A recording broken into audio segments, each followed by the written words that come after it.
And amen. And thank you for joining us on David's Pick.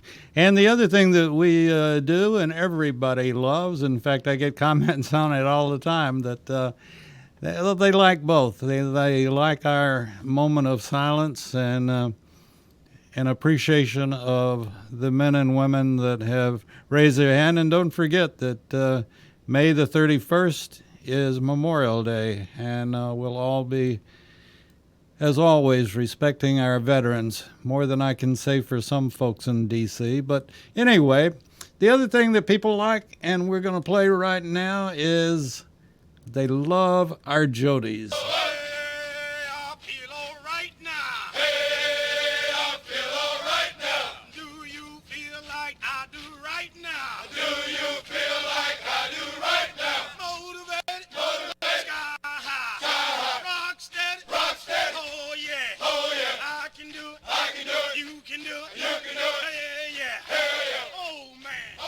Okay, and I think everybody would give in to the fact that those Jodies, those cadence calls, are what got us the last half mile in a force march, or the last half mile as we were double timing through dust, particularly at Fort Hood in Texas. So anyway, we're very proud to have Skip Bell on. Skip, I should say Colonel Bell, was a pilot, a helicopter pilot in Vietnam, and we always salute our dust-off pilots and our pilots in Vietnam, the helicopter pilots, whether it was a gunship, whatever it might have been. They did one heck of a job, and I guess Vietnam really was the introduction totally.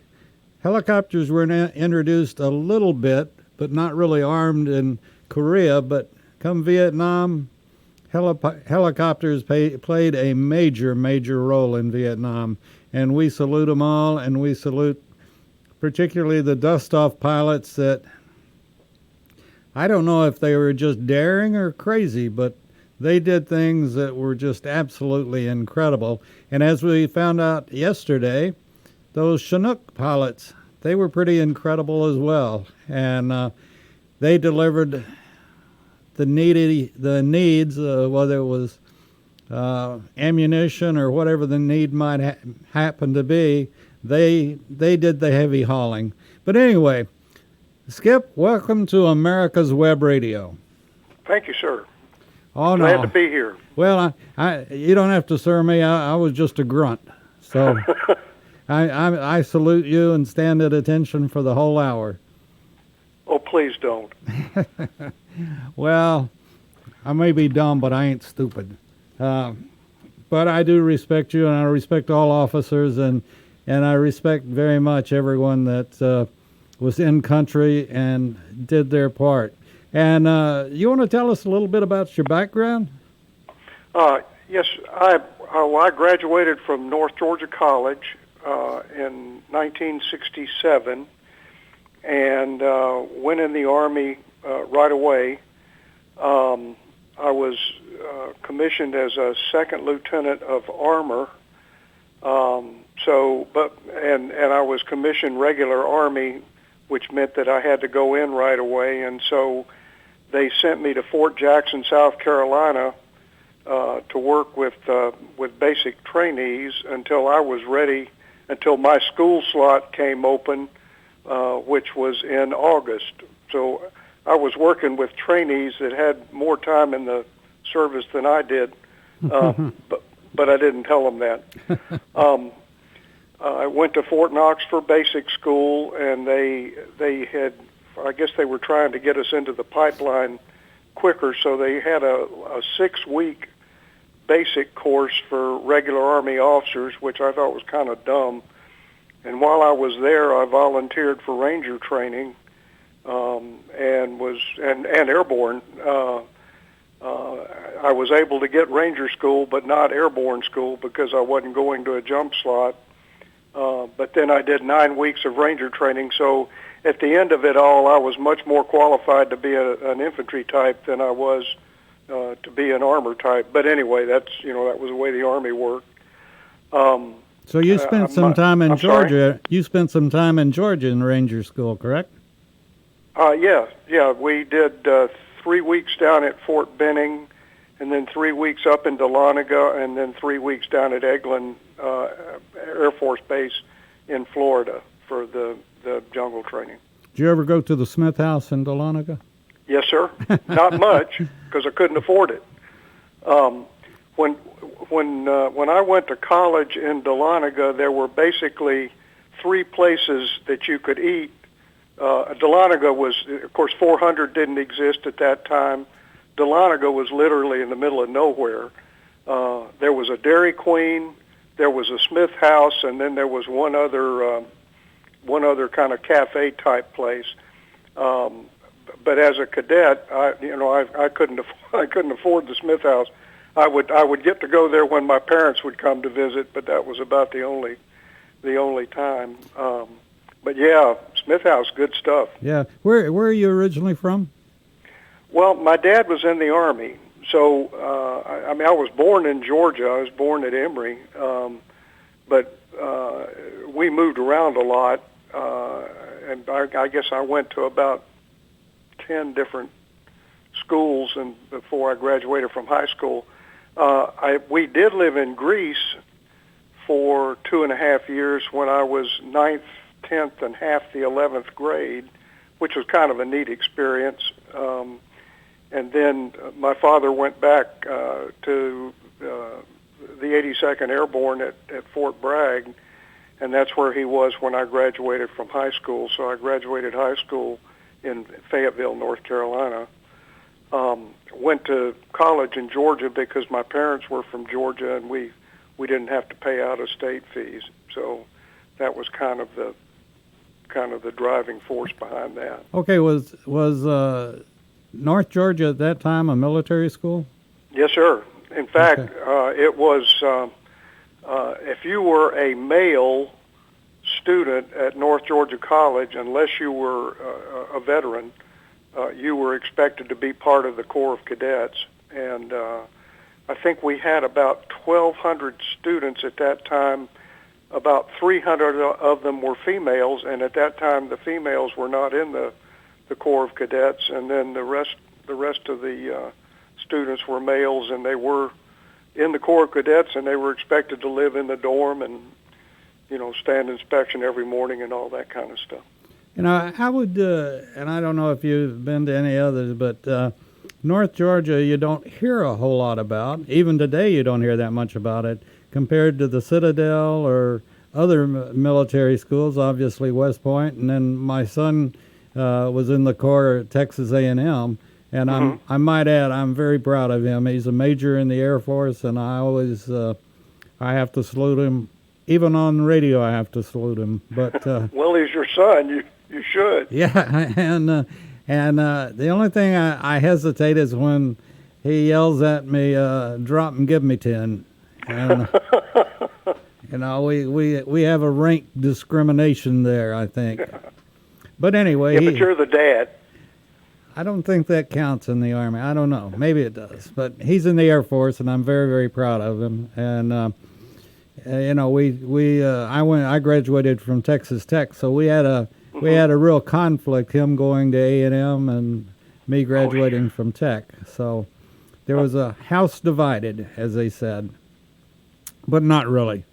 Texas A&M is a wonderful school, and Yeah, it is. I'm beginning to hear more and more about North Georgia, and I wish maybe as a graduate you could get somebody from up there to call in. I'd like to interview them and talk to them about North Georgia because it's sort of like I said, it's sort of an overlooked college in many ways.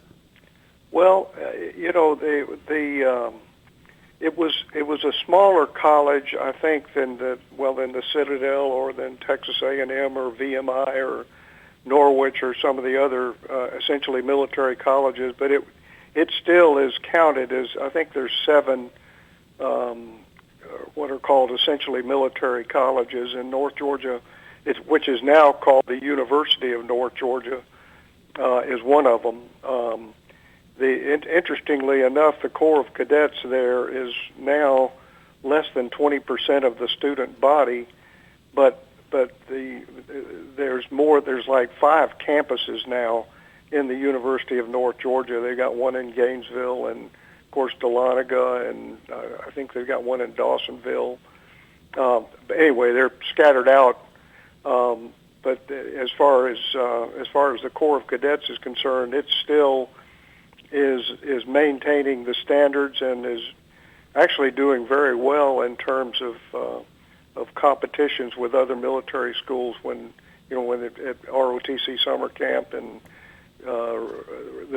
they've got a kind of a Ranger challenge team that they send out, and their drill platoon goes out and competes, and they still do very well in those things. For those folks that don't know about that area of Georgia, it's rather hilly, and that's where the Ranger School is that Skip and I are talking about, besides North Georgia University. But did you ever get to double time up some of those hills?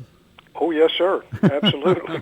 There's a mountain behind North Georgia called Crown Mountain, and that was one of the. It's about 3 miles up and 3 miles back kind of thing, and yeah, we would run up that. We ran around, circle the drill field around the campus and stuff like that. But yeah, and it was a great way to get in shape. I guess if you made it. My first, at that time anyway, you couldn't have a car until you couldn't legally have a car until you were a junior.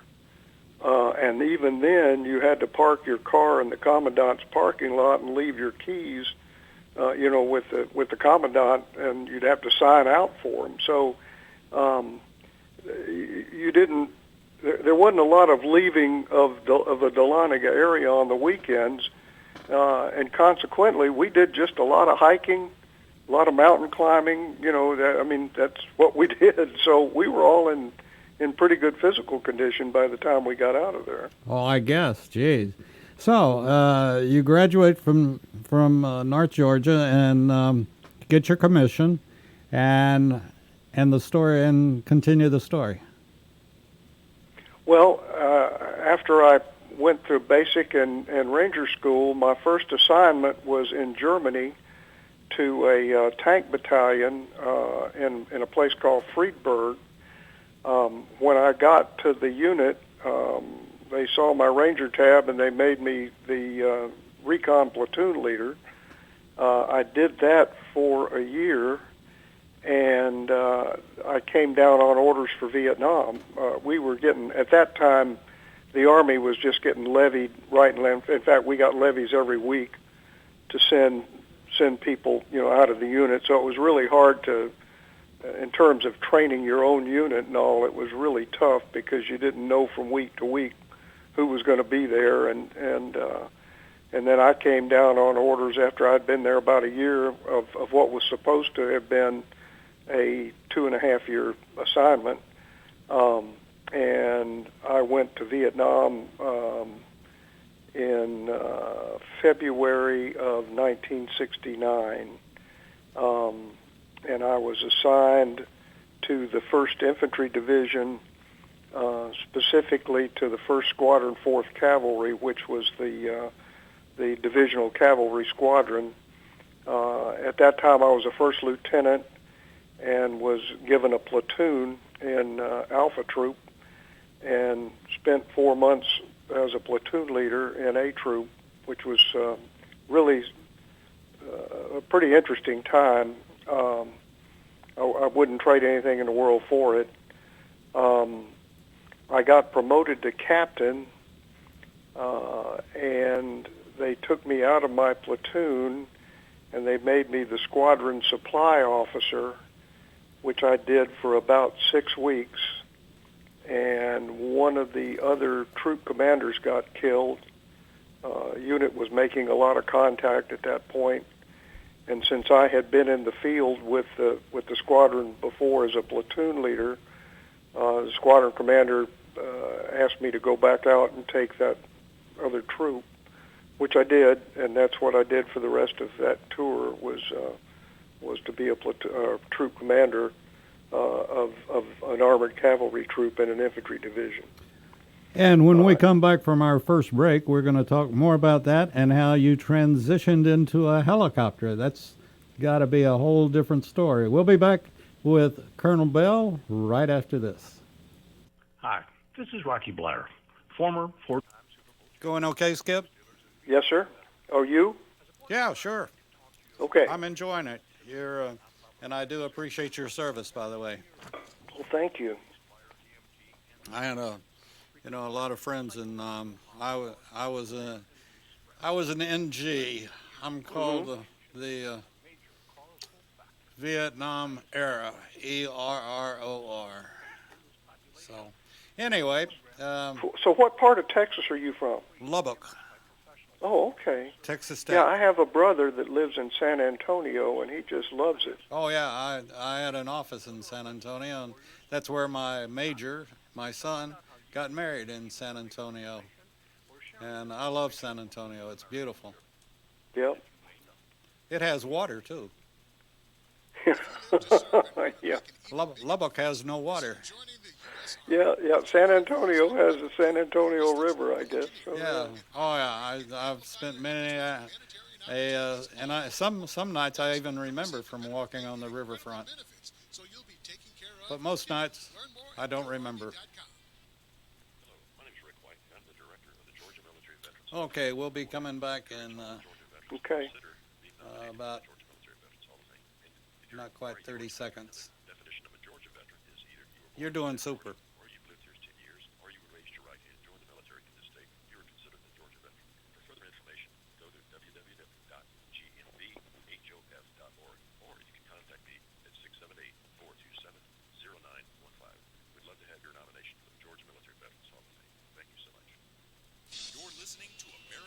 Okay, we're coming back.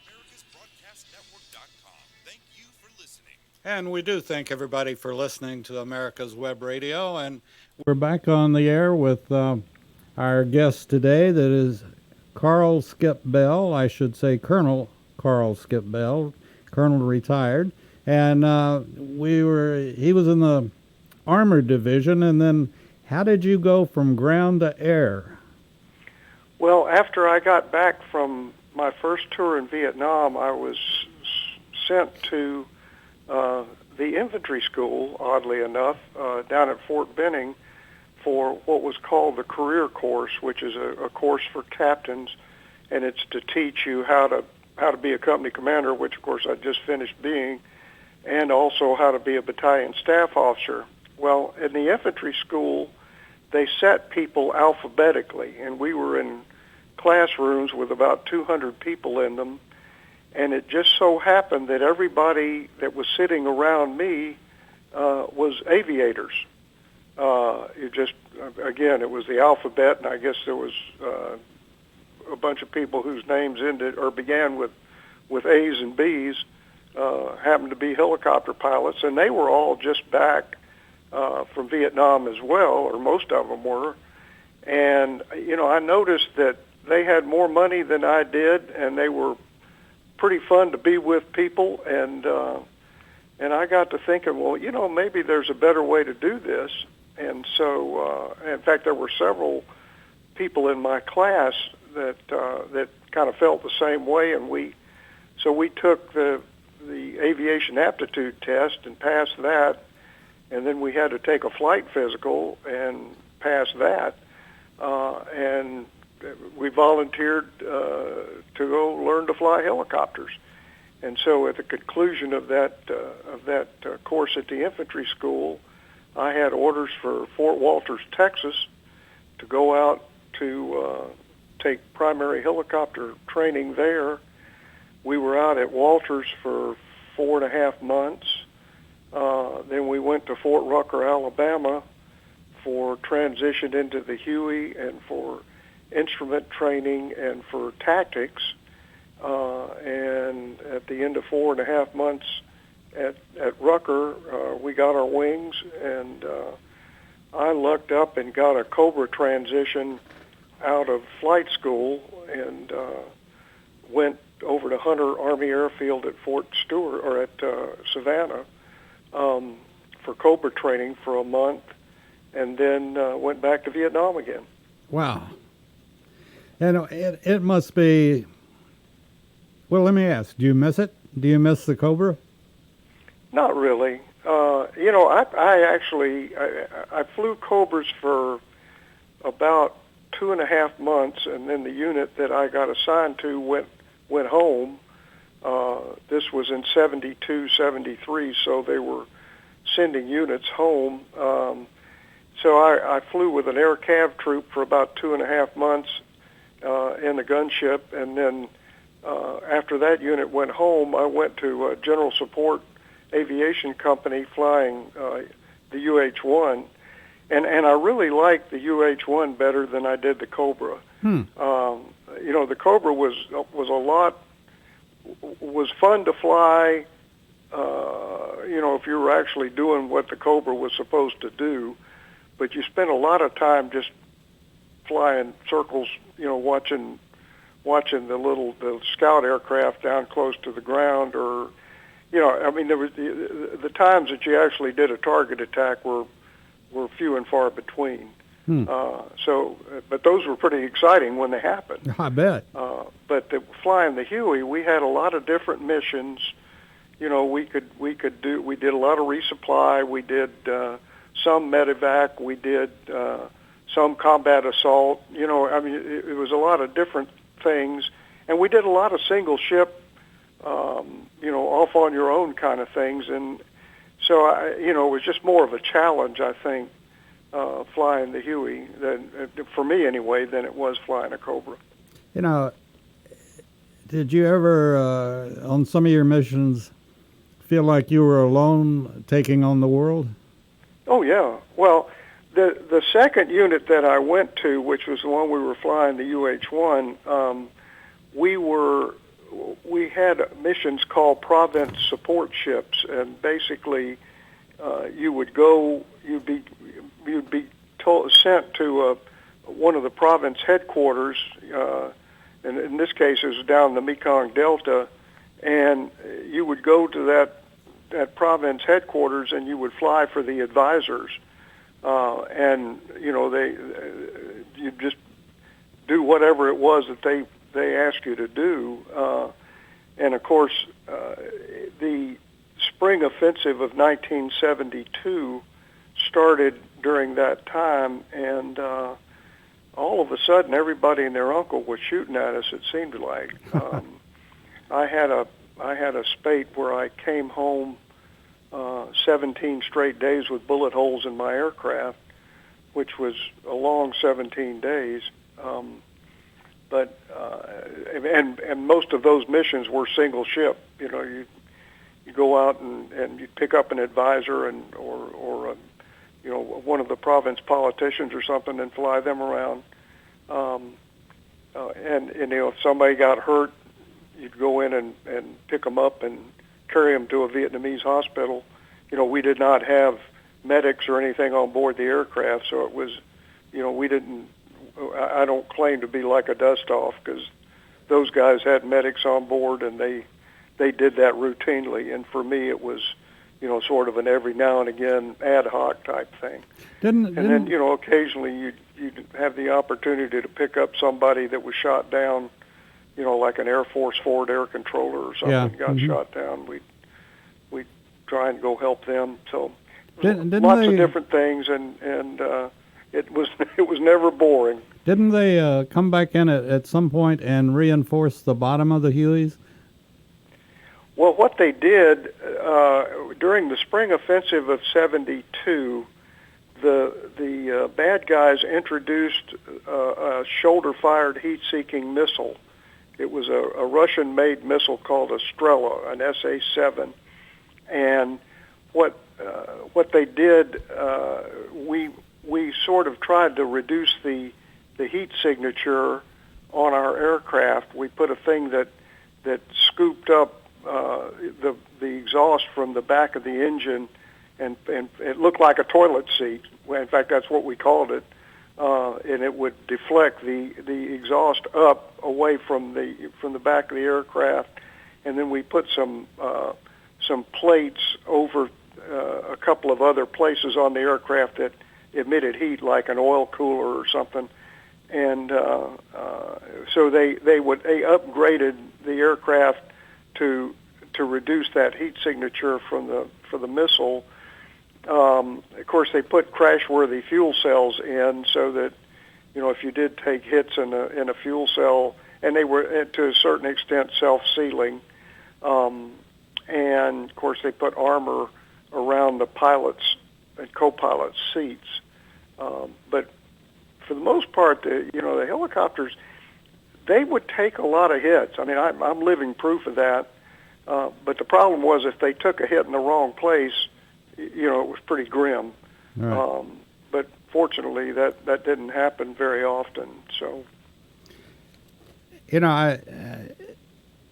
like we spoke last night, the Huey has the most distinct sound in the world, and for anyone that was wounded, they had to love hearing what was coming towards them because they knew they were going to make it. But let's change subjects just a little bit. You're the executive vice president of the Atlanta Vietnam Veterans Business Association.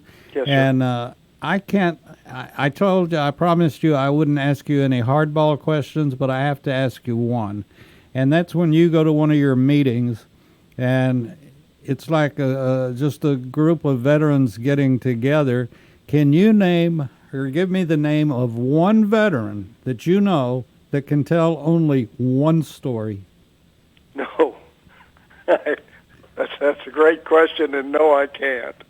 The Atlanta Vietnam Veterans Business Association, I'm really glad you asked me about that because it's I'm so proud to be a part of that. It's a good bunch of people, male and female. We've got ladies that were donut dollies over there and nurses, and then of course we've got men that had all manner of jobs, from being a Navy SEAL to being a supply guy to legal clerk to chaplain's assistant. I mean, it's a really eclectic group of people, and the organization has been around for 40 years. In fact, we're celebrating our 40th year this year on Veterans Day, and we've done well.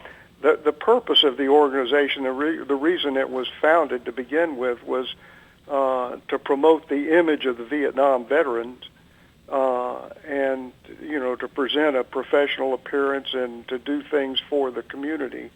And the way it started was there were a couple of vets that were professional people that got tired of seeing the media portray us as a bunch of drugged out losers.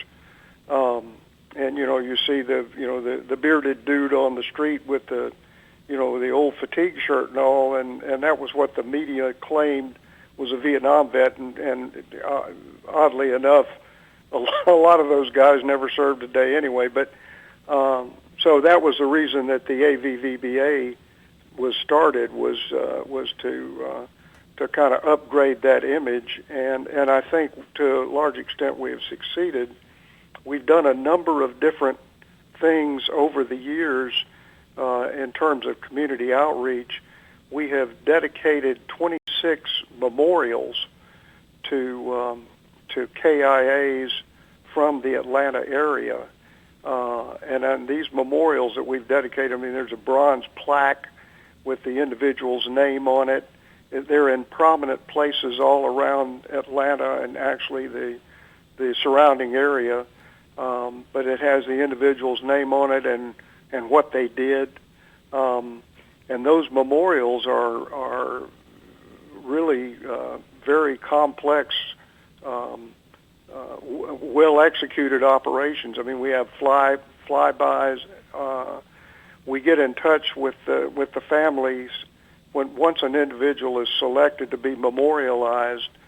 We contact the family, find out where they would like to have the memorial done, and we work with them all the way through. You know, we usually will have a bagpiper doing Amazing Grace.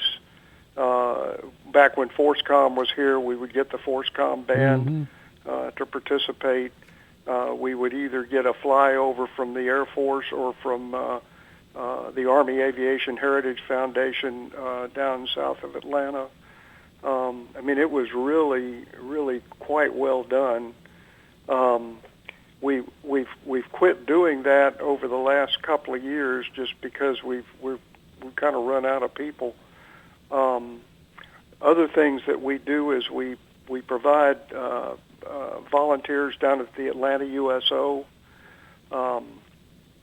And back in 2005 to about 2015, Atlanta was one of the R&R hubs for people coming out of Afghanistan and Iraq.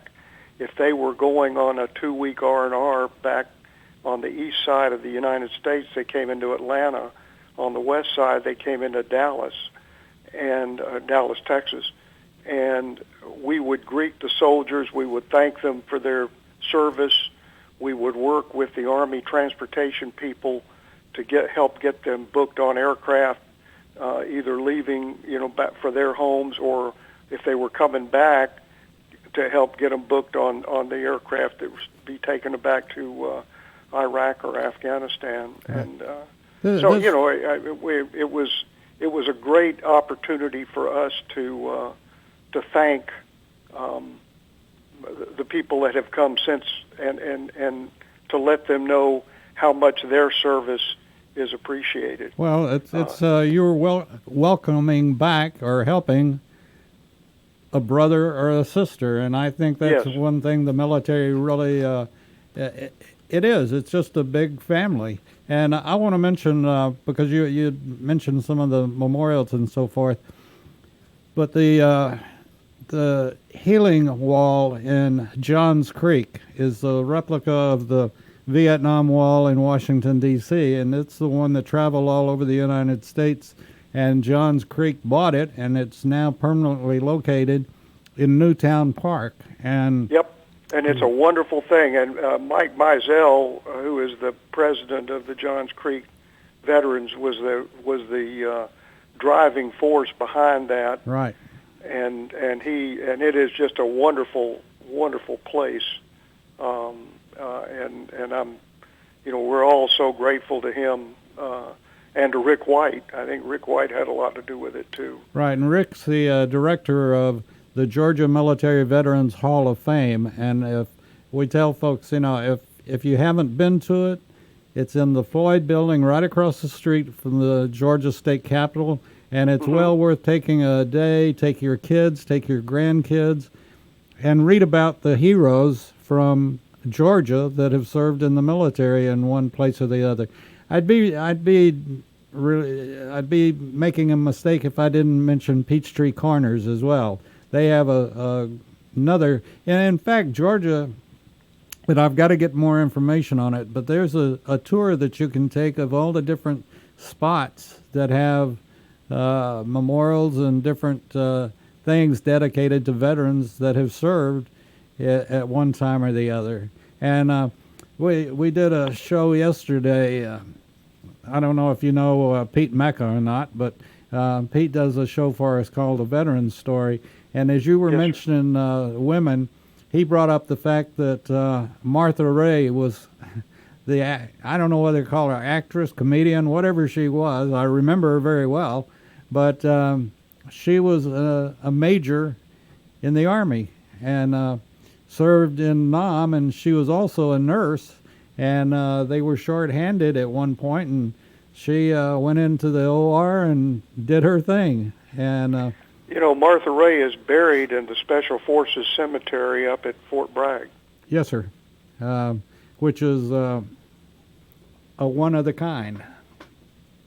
But she must have, I remember, but, had no idea about her service. And this is something that we like to point out, and we're we're working on something. I can't go into detail right now, but so many wonderful women. And also, we always salute the families of the deployed, be it the mother or be it the husband that's been deployed. The families are deployed as well because they're the backup units to that person that's in country or wherever they might be. And they're taking the responsibility of, they're picking up the slack, you might say. And Yeah. it's... Well, I was an Army brat, and I know, my mom was really the heart and soul of our family, and she ran the house and paid the bills and took us to football practice and did all those things. And when Dad was there, he was a great dad, but he, especially when he was with the 82nd Airborne, it was not unusual for him to get a phone call at 2:00 in the morning, and we wouldn't see him for 3 months. Subject to change without notice. So it was our mom that really kept the family together. Well, there's two sides of that story as well, and we've only seen it really since Desert Shield and Desert Storm. It's a different situation if you're living on base and you're Right. called up, because you've got your other families that are in the same spot as you're in, and so they fall in together and help each other. Yep. But if you're a reservist and you're called up, your next door neighbor may not even know that you're in the reserves. That's true. And you're called up and you're gone, and so since Desert Shield, we've asked that anyone that listens to the show that's not in the military, but they know that their neighbor is and that neighbor's been called up, offer to help whoever's been left behind, because they've been deployed in their own way as well, and Yep. light bulbs have to be changed, and this needs to be fixed, or a door needs whatever. So offer to help them, and that goes for women helping the women, and up and down the scale of things that can be done, because in my opinion, we have the greatest military in the world, and it became even better as we went to a volunteer military. And when a person raises their hand and volunteers, they're signing a check to give their life for their country. And True. It makes me sick to know that only 1% ever serve. And Yep. it doesn't You're matter right. how you serve, as long as you serve. Yeah, I'm not a big proponent of the draft either, but there is something to be said for having skin in the game, I suppose, as far as a country is concerned. I think, like in Israel, for instance, I think every male and female, and if you're living in Israel, you owe the country 2 years. Mm-hmm. And there is something to be said for that. Of course, we live in a free society, and people have the choice of stepping up and doing their part, or letting somebody else do it, and that's their choice, and they're no less of a citizen either way. But there is something to be said for having skin in the game. Well, I would say one other thing, and we bring this to light every show that we do, and that is the fact that our military, if you're a graduating senior from high school, or you've just gotten your degree from college or whatever, and you haven't quite made up your mind what you want to do in life, but you have an interest in something, I can sit here, and I've done it now for I don't know how many months, but I can guarantee you there's one branch of the military that can fulfill your wildest dreams, whether you want to be a pilot or you want to be a naval officer or whatever that is that you might want to do. Some branch of the military has a job for you that will, and it's not only just a job, but what goes on your resume is that you're a leader because you were in the military. You've made it through your 6 years or your 20 years or whatever the case might be.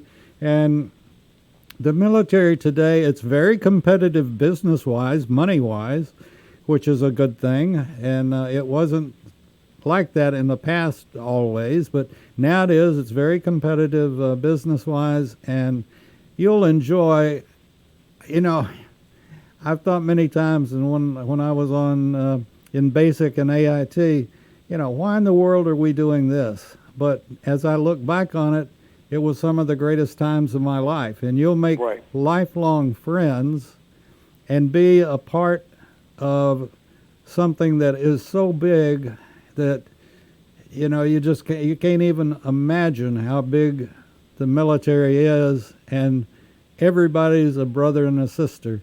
And whether you served in Nam or served in Afghanistan, wherever, it doesn't matter. Or you served in World War II. It doesn't matter. You're a brother and a sister, and you served, and you raised your hand to support your country and your flag. Yeah, it's interesting. I personally, outside of my family, I like to hang around with veterans. And I feel more at ease with veterans than anybody outside my family. And it's just I don't know why, but I just know that's how I feel. These are people that have kind of stepped outside themselves and been willing to go for a cause greater than themselves. I think. Right.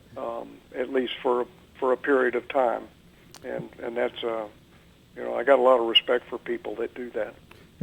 Skip, I guess one of the things too is that there's such a camaraderie, and there's no other.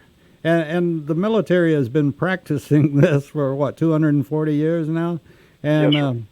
I think they got it down pretty well. Pretty well. They teach you. They make you a leader, no matter what rank you come out as. If you've gone through it all, you still come out as a leader, and you've gone through it. And the military has a great way of breaking you down within the first couple of days, and then the rest of their time with you is building you up to make you the best.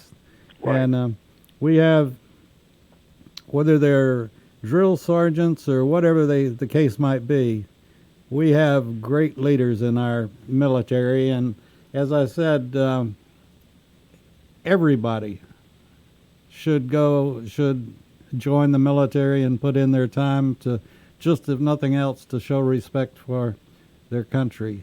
And we've got a great country, and we can't let it fail either. But we're going to have to. As you alluded to, David, as well. If you're coming out of high school or you're coming out of college and you're really not sure what you want to do yet, going a couple of years in one of the services. Well, in the first place, they are the greatest trainers in the world, depending upon whatever skill you want to learn. Especially in flying. I talk to people that learn to fly helicopters, for instance, in the civilian side, and they never do an auto rotation to the ground because you can break the helicopter doing that. But in the Army, we did them. I mean, we did the emergency procedures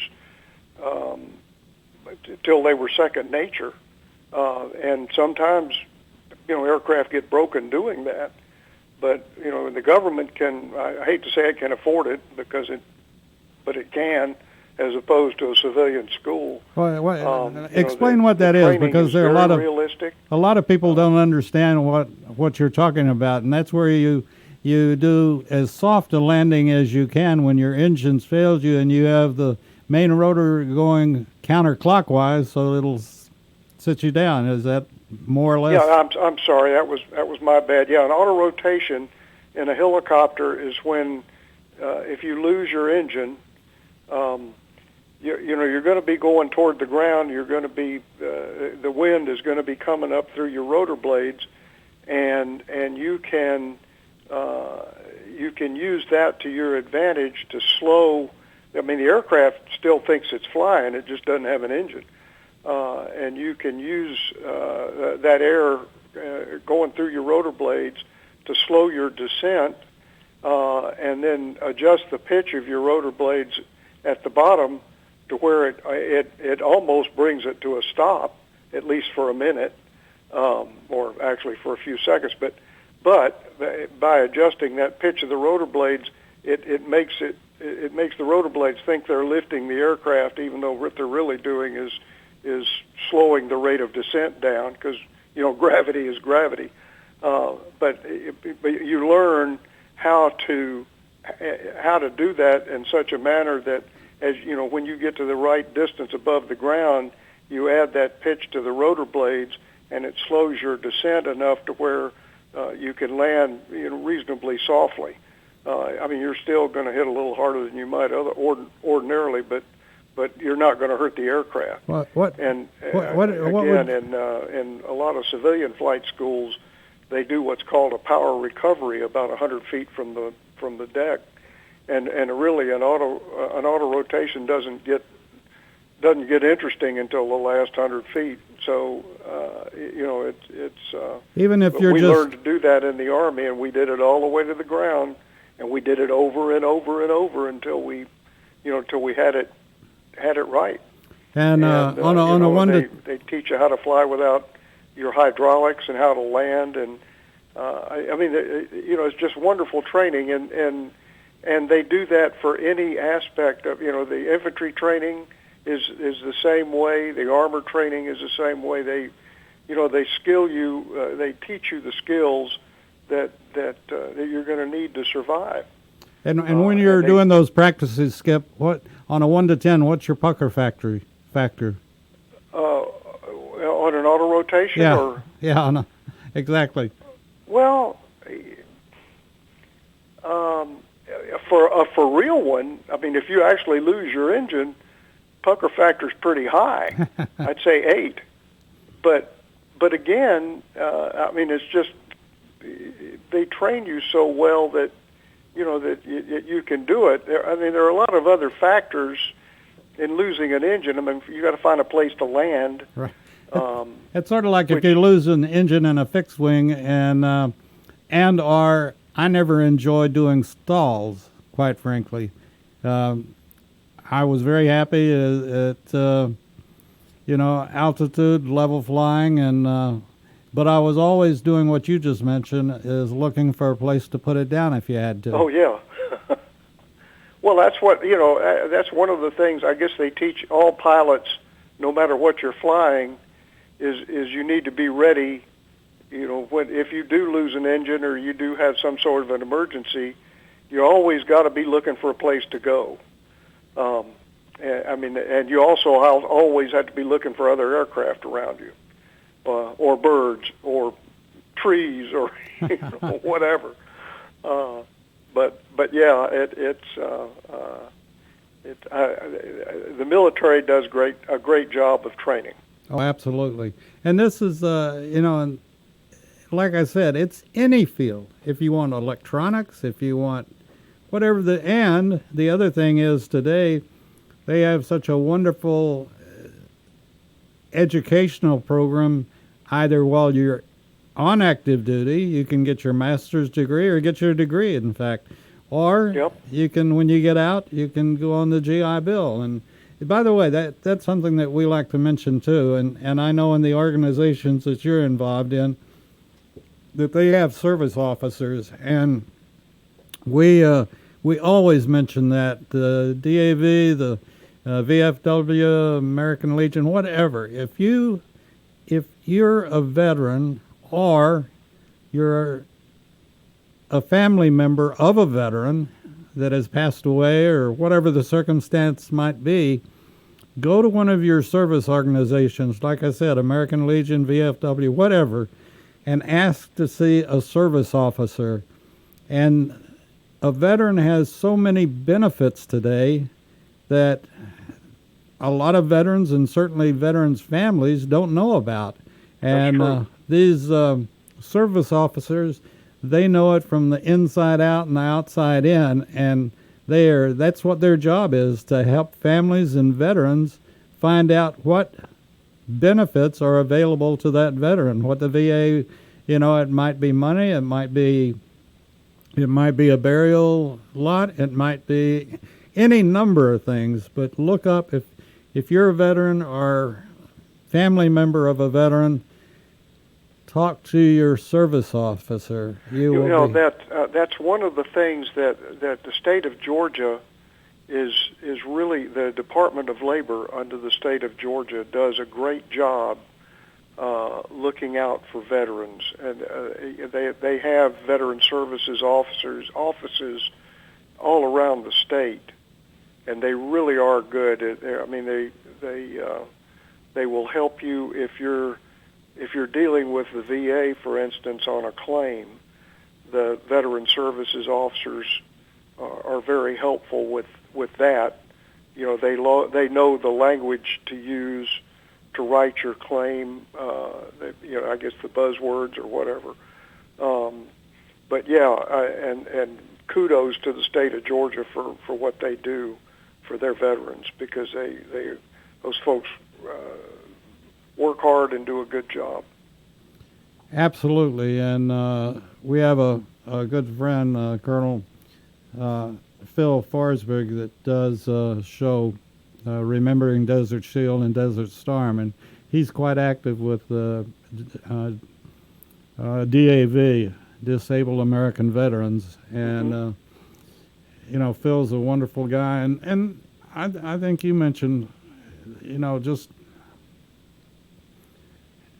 a veteran takes care. In Vietnam, it was, I've got your back, you got my back. I got your six, you got my six, whatever the case. But even out of war, veterans take care of veterans. Yep. And well, in fact, the AVVBA, we have a scholarship program, and of course we're all too old for it, but it's for our, it's one generation helping another, basically. But we have scholarships that we give to Afghanistan and Iraq veterans. That's super. And how do people get a hold of you, and how would they join the Vietnam Veterans Business Association? Well, our website is avvba.org, and if you're a Vietnam veteran and you're living in the Atlanta area and you would like to join us, if you go up on avvba.org, there's a click on membership. There's it tells you what all we need. One of the things that we do require is a DD-214, which is the form that shows your service, because you have to have a Vietnam Service Medal as one of your decorations in order to qualify for membership in the AVVBA, unless you are like we're a donut dolly or something like that. But in terms of if you're a Vietnam veteran, that is a requirement for our membership. But of course, there are a lot of other veterans organizations out there too that are good to be part of, and you can get a lot of benefits from those. I was speaking to a vet the other day. It happens to be a major lady, as a matter of fact, but she made a very good point, and if you haven't done it, please do it. You don't know how important that DD-214 is, and it's good to go to your local courthouse, probate court, and get it filed. Get it copied and get a certified copy of it, and just make sure you know where that is. And any other paperwork that you might have from the government as you were honorably discharged that you might or might not need down the road, but better to have it and not need it than to need it and not have it. And a lot of veterans went through that just recently when the records department in D.C. was closed for almost a year, and veterans couldn't get their records. And there were literally cases of veterans dying because they couldn't get their records from Yep. D.C. And so we raised some cane about that, and I wouldn't say that we single-handedly got it done, but it is open again. And well, that's good, and thank you for what you did there, because you're absolutely right. If you don't have a DD 214, you can't be buried in a veteran cemetery. I mean, there's all kinds of things that in terms of benefits, that proves your status as a veteran, and it's a mighty important document. oh, no question about it. And so if you and not only do you need to know where it is, make sure your family knows where it is. Yep. And and explain to them how important that DD 214 is. In the reserves, it's a DD 264, I believe. But anyway, an honorable discharge is an honorable discharge, and you should have whatever military records you have, and be sure that you know where they are and how to get to them. And this is these are things that the service officers help you with, and Yes. they know how to cut through the red and yellow and purple tape, or whatever color it happens to be, and it's good to know. Skip, we're about ready to wind it up, but is there anything you want to mention about any of your organizations that you're involved in besides the business association? Well, I'm also involved with the Georgia chapter of the Vietnam Helicopter Pilots Association, and their website is ga-vhpa.org. And again, if you were a helicopter pilot in Vietnam and you want to get together with some other helicopter pilots from that era, come up on the website. We have a breakfast every other month, and we get together and have a speaker and tell war stories. And I understand one of the requirements is that you can only tell one story. Is that right? Not a chance, pal. Yeah, nobody.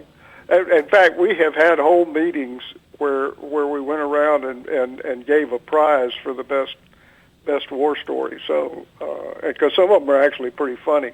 Oh, yeah. Some of them aren't, but some of them are. So, and that's kind of what we would concentrate on, was the humorous ones. But that's also. Do you get into a little one-upsmanship? Sometimes. But with that being said, Skip, thank you, Colonel Bell. Thank you so much for being on today. And one last question: will you come back? Well, if you want me to. Absolutely. And you're a hero, and we thank you for your service, and thank you for serving in Nam, and thank you for getting back safely. And, well, you're welcome, David, and thank you. And you are a hero as well for all you do for our veterans. Well, it's certainly our pleasure, and we love our veterans. So we'll be back next week with more of David's Pick, and we'll get Colonel Bell back on. Thank you for listening. Well, what did you think? You already left me, Skip? No, I haven't. Oh, okay. What did you think?